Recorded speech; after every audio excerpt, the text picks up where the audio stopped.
Ça a été une semaine particulièrement difficile pour Bernard Chalande. Xavier Lambiel l'a suivi. Voyez son reportage. Monsieur Bernard n'a vraiment pas passé une bonne semaine. Son président a choisi de lui mettre la pression avant même le premier match de championnat et les journalistes ont fait de sa tête l'enjeu du derby de dimanche. Christian Constantin l'a déclaré, la pression est grande, mais on sait aussi que Constantin a pu déclarer des choses comme ça par le passé et ne pas forcément suivre ce qu'il avait annoncé. Bernard Chalande est en danger comme n'importe quel entraîneur dans n'importe quel club. Maintenant c'est vrai qu'au FC Sion, on sait que le président aime mettre ses entraîneurs sous pression. Il ne trouvera personne pour remplacer Bernard Chalande parce que le travail de Bernard Chalande est un travail de qualité, c'est un travail qui est très très bien accepté de la part de l'équipe. Donc il n'a justement pas d'alternative. Donc à mon avis, c'est bel et bien Bernard Chalande qui terminera la saison sur le banc. Si Sion réalise un bon match, si Sion perd un point ou plus en raison d'une décision arbitrale, on ne va pas revenir là-dessus.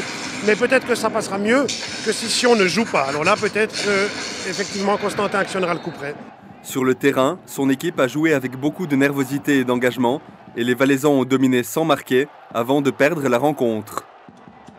À la conférence de presse d'après-match, toutes les questions adressées à M. Bernard concernaient son licenciement, considéré comme imminent. Un entraîneur joue toujours sa place une fois ou l'autre, je ne sais pas.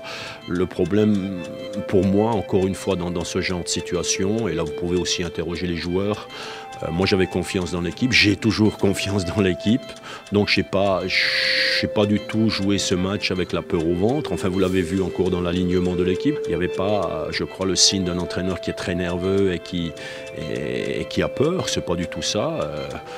Maintenant la situation je la connais, je l'assume. Son président et les journalistes à sa suite ont entretenu la certitude jusqu'à la discussion qui a eu lieu hier soir derrière cette porte vitrée. Je suis content d'avoir parlé avec le président. Je crois qu'on a eu une bonne discussion. Ça faisait un moment qu'on n'avait plus beaucoup parlé entre quatre yeux. La pression, elle est là. La pression d'entraîneur. Quand je vais commencer le match contre Bellinzone, la pression, elle sera là. Et j'espère qu'elle sera là aussi sur l'équipe. On peut être la cible de médias. Ça touche un petit peu, ça fait un petit peu mal. Ça laisse quelques traces. Mais après, à nous d'interpréter ça, peut-être dans une idée positive. Le mauvais week-end de M. Bernard a pris fin vers 20h30. Reste finalement la pression du prochain match et le goût amer d'une défaite qui ressemble déjà à une crise.